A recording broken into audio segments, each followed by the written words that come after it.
Constructing your life is about much more than just building a bank account.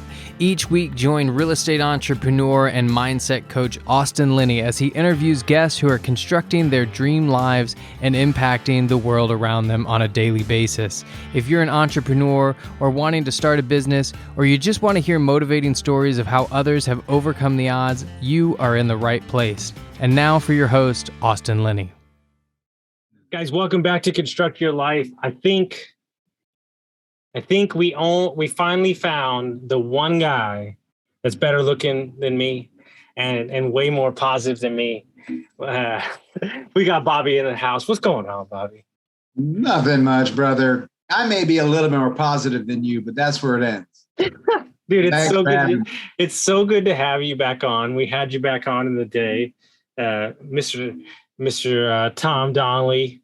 Thank goodness for this connection. But we're gonna have you back on. We're gonna catch up. We're gonna talk about, we might talk about the real estate market. We might talk about who knows what we'll talk about. So for the people that didn't listen, quick overview where you are, who you are, what you do, and we'll get going from there. All right. Well, I'm Bowtie Bobby, real estate expert extraordinaire here in the Central Florida area. Best-selling author of the book, Good Talk, Great Sales, which is all about relationship selling, which has evolved into kind of an investment strategy, pricing strategy, really expands a local market that seems to be kind of dampering. And things are going great for us. Mm-hmm. That's awesome, man. So, we talked recently, and a lot of people are traditionally just agents, right? And that's like the quintessential. But you've been in the game for a while, and y'all are kind of talking about doing something a little different, and see if you can kind of explain the strategy to position you in the marketplace. Yeah, absolutely. For one, I'll let you know, I was doing some local number checks in our area from our local MLS, and our pendings probably 4 to 8 weeks ago were anywhere from 222 a square foot single family home to 441 a square foot single family home, between 1,500 and 2,500. So your standard house.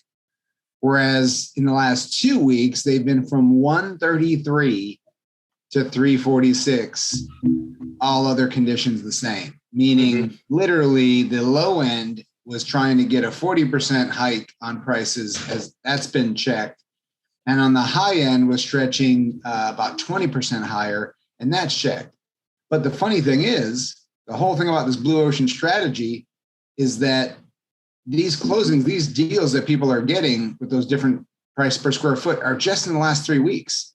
Mm-hmm. So you don't need another run from 2008 to 2012 to finally get a good deal in what would be what you would consider the top of the market. If you strategize right and you really look at the market, or you're, as a buyer and seller, hire the correct agent that can do this for you, you can easily win and turn this crazy market into a dual market to sell at top dollar and get a good deal on what you want right now. Well, what would you say? What do they say? The same shit. I can't find any deals, right? Isn't that what everybody says? How do you find deals? I don't know where deals are. Do you look under the car? Do you look under the rock? It's like they act like some deal is like some dinosaur that was in extinction. Like, the question that I have to ask you, you've been in the game a minute. Do you have to create the deal, or do you find the deal? We find them because of the position we have, and there's a book for this kind of stuff. It's called Ask Who, Not How, right? So if you do something else for a living, you might want to talk to a professional like myself. And if somebody helped you buy a house in the last 2 or 3 years, and that's the same year they got their license, well, they probably might not be the ones to kind of help you foreshadow through some of the obstacles going forward. And that's actually what we're focused on. How to navigate through the noise and find opportunities when things don't look so opportunistic, because the last couple of years, it's been opportunistic for everybody. And now the buyers have drawn a line in the sand.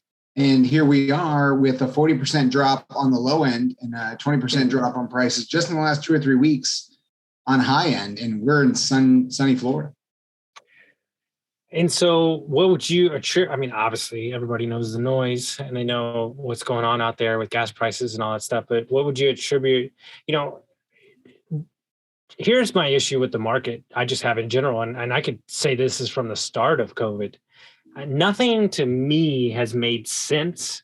And so I refuse to play the game because look, I'm all about speculation. I obviously do Airbnb. We have different ways to make more money. I'm all about that. But I also like to live in the fact of like, hey, this is a standard appreciation. This is a standard deal with this. Like, look, the market's going to do what the market's going to do. But how do you make sense of like I've always lived by the fact of like, if I can't play the game, like I'm happy to play the game outside the box. But if I can't play it with some, at least back up my numbers with some sense, I'm not going to play the game. I like that. And to be honest, what I've seen recently is when I've come to realize is that the game is always being played. It's just different players, different pieces, different rules, even sometimes. And everyone's talking about interest rates as if it is an effect of something. But you and I would probably agree the interest rates aren't an effect. They are the cause. It's like we're consuming too much using borrowed money. And so the whole of the country is just spending too much. So to me, interest rates going up are the intentional cause to slow down the spending, because that is what's creating the inflation. And that's why it seems as though the stocks are still going down, but interest rates are still going up. And in Florida, anyways, I can't speak for every state, but as far as real estate goes, based on our state taxes, our state income taxes, our lower real estate taxes, at least now anyway, being that Florida has also always been the heavens waiting room, and we've got a 55 and up mobile home park every other block. By the way, can I just say, I'm made for one of these 55 up in communities. Like I go to bed at like 8 o'clock. I get up at like 3. Like I would move it. I wish they would like lower the age for me. I would jump in there like automatically. No, we all would. It's not bad living in there. And from an aerial view, if the HOA is looking around, they won't stop me, late at night. I'll fit right in with the 55 and up. But even that alone is an opportunity to redevelop. You and I have talked about tiny house development many times. Mm-hmm. But the way we see it is, if the market is definitely going up, you have a seller's advantage. If the market is definitely going down, you have a buyer's advantage. But if the market is turning or changing or slowing down, and by the way, if you're behind somebody in the car and they brake and you see the brake lights, are they always turning around? No, right? They could be just slowing down. They could be coming up to a light. They could see something in front of them and then just get paranoid, or they may be turning around. So as we see things slow down, or what I would call correct, because they were going way too fast, and inflation and fear is kind of doing that. I mean, the powers that be know what they're doing, but we need to be kind of fasting and not be gluttonous as we are to control the value of the dollar, the exchange, the cost of living. So in a sense, the pricing strategy is all you really need as a realtor locally to kind of help your client and get through and move through effectively what could be, a few months of cause and effect as far as the mindset of people. Because what causes supply and demand is, or the prices that happen like they are, is supply and demand. But what creates supply and demand is causation, meaning if I find out my neighbor puts his house on the market and in 2 days gets 100 offers and 100 over asking, that is going to have an effect going down the road with the next potential seller. Now, what they're hearing now is something different. So then that cause has to create an effect. So now the cause is, well, because of this, that, and the other, houses aren't selling as much. So then the same type of seller isn't selling. Probably somebody who is waiting in the wind to sell, but knowing in their heart has to sell, is really needed to make a move. And the worst they can do is hire an agent that doesn't have the foresight to use the crystal ball of the comps to help guide their agent going forward. And either that, or they just price it too high and create a continuation of this slowing down or stalemating of the real estate market. I worry about real estate agents. I really do. There's two sectors of businesses I worry about. It's teachers and agents. And, you've seen it. You have a lot of people on your team that you manage. I worry about new agents needing to get a deal done and not living in their boundaries or standards, and being, text or called or open house this day and everything. Is this something as an agent for all the agents out there? Is this something you learn over time, or is this kind of a mindset that you can take in the beginning of your career? Or is this just years of experience? It's probably a little bit more of mindset of survival, adaptation, and aiming to always deliver value. So I never wanted to be the agent that got a deal because I asked more often than the next, or I was pushier, more persuasive, or more clever. I was always trying to create a system that added value that I could therefore turn into a product to differentiate myself. And, here we are today. But there's a supply and demand story that I'd love to tell. It only takes about 2 minutes if you think it'll be worth it. That really shows the innocence of the flow of value. Before you tell that, please do, because I believe that nobody truly understands supply and demand. So this is a great teaching lesson. Absolutely. Everybody either blames it on like the government or some sort of agenda. We really do it to ourselves and we don't even know it. And here the feds are raising rates to like help save us from ourselves, and we're enraged. So imagine you have 50 lawyers who are going to take the bar exam. But the rules of the bar exam are that you have to bring a pen to take your test or you fail. There are none extra. That is the expectation. So inevitably, the 50 agents show up, or the 50 lawyers, the attorneys. And then there's 3 proctors to help these 50 attorneys. And right before the test starts, one of the proctors raises his hand and says, "Hey, I just want to let everybody know you have to have a pen with you today to take this test. If you don't have it, I apologize. There are none extra. We have to excuse you from the class before we get started." Well, one of the attorneys raises his hand and says, "I forgot mine." Well, a second or two goes by, and one of those proctors remembers that he has an extra pen in his pocket. So he looks over at the attorney and says, "I have an extra pen. Would you like it?"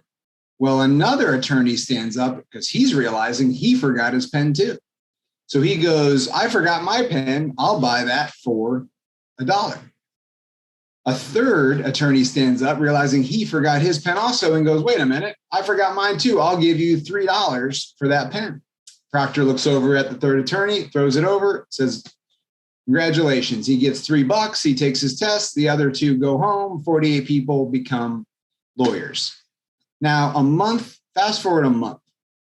The buzz has been going around with the proctors. These idiot attorneys are going to show up. They're not going to bring pens. So go out of the store, buy some extra Bics, bring them in, and you'll make a fortune. Because if they don't bring their pen, they can't pass. Well, the other 2 people that had to go home told a bunch of stories about what happened. And the 48 people that passed told everyone they knew that 2 people had to go home. So more the word got out. Almost everybody brought their pen to this test, except for the out-of-towner.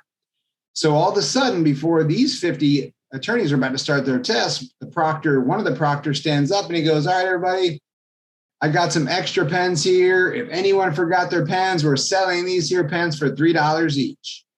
Well, everybody brought their pen except one guy stands up and he goes, "I forgot my pen. I'll buy it for $3. The other proctor goes, "Unbelievable. I went out and bought all these extra pens and there's only one attorney that forgot his pen." So he stands up and he goes, "Well, you don't have to buy that for $3. I'll sell you mine for $2. The third proctor stands up and he goes, "Not going to happen here. I'm not going to be stuck with all these pens." Stands up, looks at the proctor or looks at the attorney and says, "I'll sell you this for $1. Sold. He throws the attorney the same pen, different attorney, for $1. He passed the test. Everybody wins. That's it. That's supply and demand. That's cause and effect. That's how these prices keep going up. It's insane. So that story highlights what it actually means. So the question is real estate dictate over supply and demand, or does it dictate over emotions? it starts with emotions, and then emotions create the supply and demand. It shifts. Buyers start to think like sellers, and sellers start to think like buyers, and then it flip-flops again. But what I'm saying is, if you actually studied any history or read any book whatsoever, this is very explainable, every single bit of it. But by knowing this as a buyer or seller, right? Everybody is losing their mind, right now. Everybody's losing their effing mind. I've never seen more Airbnbs for sale. We are buying like you've never, like I might put 30 million in contract by the end of the year just because now I finally have what I want. You're freaking out, but hear me out though. But what we're not doing, just so we're clear, and you can have my playbook. What we're not doing is we're not spending that money on one single house. We're diversifying over commercial spaces, hotels, larger properties that have multiple cabins on it, because I don't want the demand to go down and I don't have options to make the property make money. I've always looked at a piece of dirt or land and said, how do I make money, and what are the different ways that I can look at it? If you're just a flipper or you're this, like you get caught and you get caught. But like I'm making sure that when I look at something, what are the 4 ways that I can make money, and what's the worst case scenario, and then I'll buy it from there. And I don't think a lot of people, and don't get me wrong, it's a lot. The price is bigger, but I don't know if it was Brandon Turner. I don't know who said it, but I saw a video a couple of weeks ago and he was like, I have a mentor. He's like, man, we're starting to buy some really expensive real estate. And he goes, well, just lose the number, lose the last 0. And he goes, what are you talking about? And so what he does to trick his mind is if he's buying a $70 million piece of real estate, he loses the 0 when he's doing the underwriting. So it looks like he's buying a $700,000 property, and he doesn't even notice until he's already bought it. And I'm like, what a like, genius. Millionaire mind games. I mean, come on.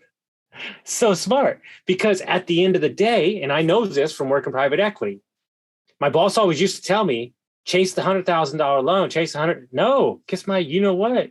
No.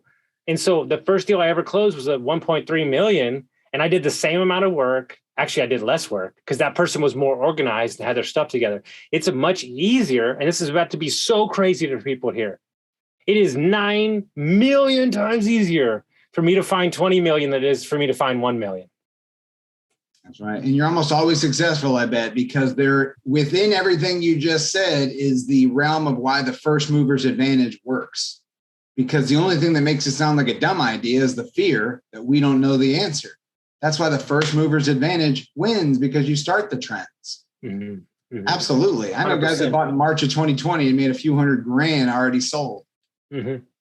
Like, well, the game is attachment, detachment from everything, possibilities endless, and then the right amount of team that's just crazy enough too. Because even my partner, he has this guns, like, and don't get me wrong, I'll start a business like it's water, but he has this gunslinger attitude where he just doesn't, he's like, dude, we'll just make it. He's like, we don't even have a conversation to talk about unless we had the deal under contract. Like, what's even the point of having the conversation? Perfect example. We put an offer in, true story, offer comes to us. My buddy, the client said, can you assess the value of my property? Okay, off market. Nobody knows about it because they're being sued. They have to sell it. This is like a bad partnership went bad. They have to sell it. And he literally texts me while he's at the meeting. He's like, hey, dude, you know that property that like we've always thought about? He's like, I haven't seen it yet, but the details look like it's that property. And so I said, put an offer. And he goes, what do you mean? I said, put an offer. I want to be first on the queue. He was coming to you as an agent for you to list it. And we're literally coming back an hour later with an offer. Like, let's go. And he can't talk about it. He can't sell it because he's getting, he has to go, the legal battle has to go, but at least I'm there at the head of the queue. And it's like, well, why does it make sense? Well, it's an RV park with cabins. It's like right in my wheelhouse. But I feel the same way about homes. Do you know how many conversations I've had with people where they're like, we go into this like 45-minute dissertation about the property and they're trying to get my expertise on an Airbnb. And I'm like, well, do you have it under contract? Well, no. Then what are we talking about? Yeah, they're just dreaming. It's like, dude, get it, figure it out, but ultimately understand that this is my advice to every young investor out there. Your first couple properties, they're nothing but practice. And think about this. I mean, those people might be like, oh, we're taking a risk and this and that, and I don't want to do that. Let's talk about the conversation of the ladder. Are you talking to anyone about how they can secure their safe job and how they should save their money, like a portion of their paycheck? And that's not a conversation you want to have with anyone either. It's like, read Profit First and save 10%. And hopefully in 10 years, you'll have enough money to put down on whatchamacallit and tell your kids to go to school and get a good job with GE. And that would be just as counterproductive as it would be talking about an investment strategy with somebody that didn't buy a house already or have it under contract, like it would be. Well, you know what's crazy? My lottery the biggest investment that you need to have first is in yourself. The biggest investment that you need to sign the dotted line on who the heck you are and believe that it's way bigger than you could even think. That's the first deal you need to sell. And damn it, if it's not the hardest. Even believing in the first step is believing in yourself. Good gracious. I just figured that out like 2 years ago when I met you. My what's the new trend? How old were you when you figured out this? Like 2 years ago, to believe in myself. And it's amazing how much you can accomplish without it. But what's amazing how much faster you can move and how high you can fly once you're fully committed inside. Yeah. And it's like, do you know how many conversations, and I'm sure you have this all the time, people say, I've been looking for you for like 2 years and I thought it wasn't possible. And they're not talking about me, but what they're talking about is my belief in them and my energy to just say, we're just crazy enough because. Like just crazy enough because maybe so, who knows? I'm flying down. I'll be in your neck of the woods in like a week. Yeah. And I'm super pumped. Never really spent any time there. It's going to be a whirlwind trip. And I have no idea where the money's going to come from. I just got a text, so that might help out a ton. But ultimately, all the people in the group are 100% committed into removing a couple things: ego and fear. And they're just saying, you know what, maybe it's my time, right? And my partners are a little bit older, but maybe it's my time to stop being the doorman. Like, and they have 900 units, so there's not a small thing, but like, I'm like, maybe your level of partners needs to raise a little bit so you can do more. And not just kind of bide and right. And so like, I would imagine you leading your team, it's the same thing. You're telling everybody, y'all can run and hide if you want, but if we put our heads down and we do what we know we're good at and we don't let fear consume us, we this time, this 2 years, 1 year, 3 years, whatever it is, we'll come out stronger and we'll become as the go-to people in the marketplace. I would imagine y'all have had that conversation. Oh my gosh. In fact, most of the realtors I talked to when I first got in the industry all started when the last, I should say the last as if something like that is happening again, but most of them got in 2006, 7, 8. And I'm thinking, shoot, you should have been gone just as fast as you were in. But it's these moments that absolutely, what do they say? Good markets hide bad realtors and bad markets reveal them. So a lot of people can lose money. The biggest expense when you sell your house is the money you leave on the table, and pricing strategies are crucial. Plus you have to have the right connections. For example, I had a closing today where I walked through the gentleman's house. He had been there for 17 years. It was completely torn apart. Wall to wall, just destroyed. Neither bathroom worked. None of the lights worked. The carpet was trash from everywhere. The walls were disgusting from floor to ceiling. The whole thing had been basically abandoned. Cabinets were kicked in. There was dirt and trash and like hoarding stuff everywhere. You wouldn't have wanted to give this gentleman more than $250,000 for his condo. He heard about the Good Shepherds and how our contractors will go in there and do whatever needs to be done and get paid at closing. So we go in there. He was referred to me from a lender. We just closed today. We go in there, all new flooring, all new paint everywhere. Handyman went in there and fixed everything. New garage door opener, had to paint the inside of the garage, floor to ceiling. We paid for his first month of storage, got all his hoarding stuff out of there, did the move for him. Cleaning crew, you name it, we did it. Handyman stuff, lights, fixtures, fans, put about $17K. In 11 days, we got him $450,000 cash. Fuck you. Sorry. I'm sorry. You got to be joking. No, closed today. His name's Jack Johnson. And here's the best part. Did he sing for you? No, I'm just kidding. No, he cried, actually. You got to hear this part. This is the best part than the money. So as we're walking through his house, I'm looking at, I could barely see through like the goo all over the walls, but I could see lines and dates. And I go, "Do you have kids?" And he goes, "Yeah, I have 2 daughters." And I go, "How old are they?" He's like 20 and 21. I said, "What's that?" And he said, "Well, I've lived here 17 years. When they were younger, I would measure them." I go, "Where are they now?" And he's like, "Well, I got divorced. They went with their mother. I haven't seen them in years." And he started crying. So I just told you how awful the condition this condo is in. So I felt really bad. I'm a father as well. And so what we ended up doing was I had the painters, the Good Shepherd painters, they literally cut the wall out, removed those things, spent half a day replacing with brand new gypsum board drywall, mudded it in, didn't charge an extra penny for it, kept it all a secret. He gave it to me. I had that thing made into a little plaque thing and preserved and then put into a custom frame. And I gave it to him. I said, "One thing you're going to want to keep from this condo are the memories of when you were raising your daughters." And he would just die. I didn't think he was going to make it. He's like, "Bobby, I will never forget this as long as I live." I mean, he was, I've never been so happy to have a closing. And only when you have the right intentions and only when you're trying to add real value and not just suck dry any particular market could that kind of value happen.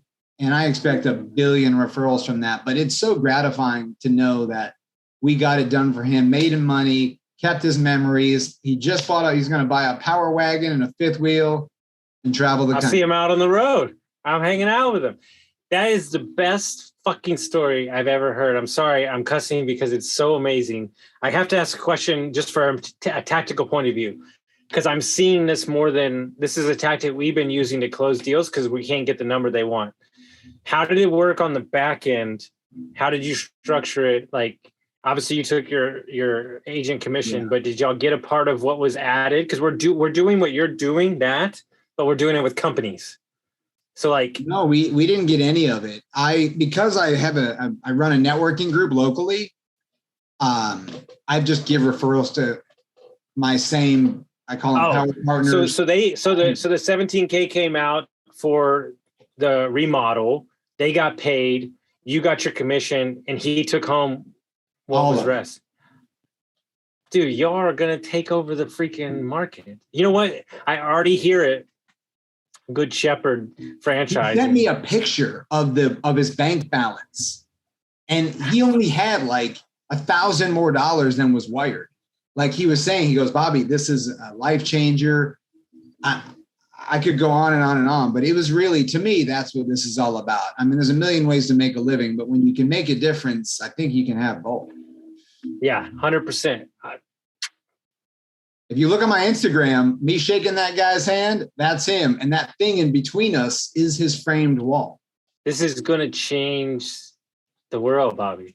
Anybody can do it. Any agent listening to this, go to your local market, talk to your vendors and your subcontractors and your contractors and say, "Hey, if I have a client in need, it doesn't have to be every time, but are you willing to do this? And I'll keep you in the loop on the numbers." I mean, honestly, you don't want to do this if they've got a first, a second, and a HELOC, and they think they're going to get $500,000 for their 1-bedroom condo. You know what I mean? You got to be smart about it. This guy had lived here for 17 years. He didn't even have a mortgage. He just needed a leg up. So there are people they are stuck in their own home and praying for a solution like this. And no matter what somebody is paying for a house, they're going to pay more if it's nice. So know your margins, know your market, sit down with your contractors, because if you can give them business, then that's reciprocity. They're going to give you more, but just be smart about it. And you can stimulate your own local market in any area, any state. I firmly believe. Dude, it's amazing. So if people want to follow you, they want to figure out about how would they do that? The Real Bowtie Bobby on Instagram, I think you can go to geteverypenny.com if you want to get plugged into my CRM or look up the value of any properties in Florida. Bowtie Bobby P is my Instagram. And if you want to learn more about the relationship side of selling and you just got into real estate, Good Talk, Great Sales is a #1 bestseller on Amazon. Finished the book in one day. It was amazing. It's so good. No, I did. Oh, you finished it in one day. Yeah, I did. It's awesome. Yes, I did. And I can't wait to see you in a couple weeks or a week, whatever it is. So I'll see you. I'm super excited about it. Guys, if you like this episode, send it out to your friends, and we'll see you next time.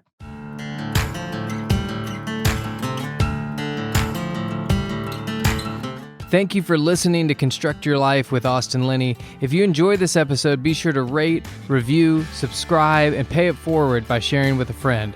Most importantly, take this opportunity to start constructing your life by taking immediate action on what you learned. For show notes, resources, and more information on one-on-one coaching with Austin, visit constructyourlifepodcast.com.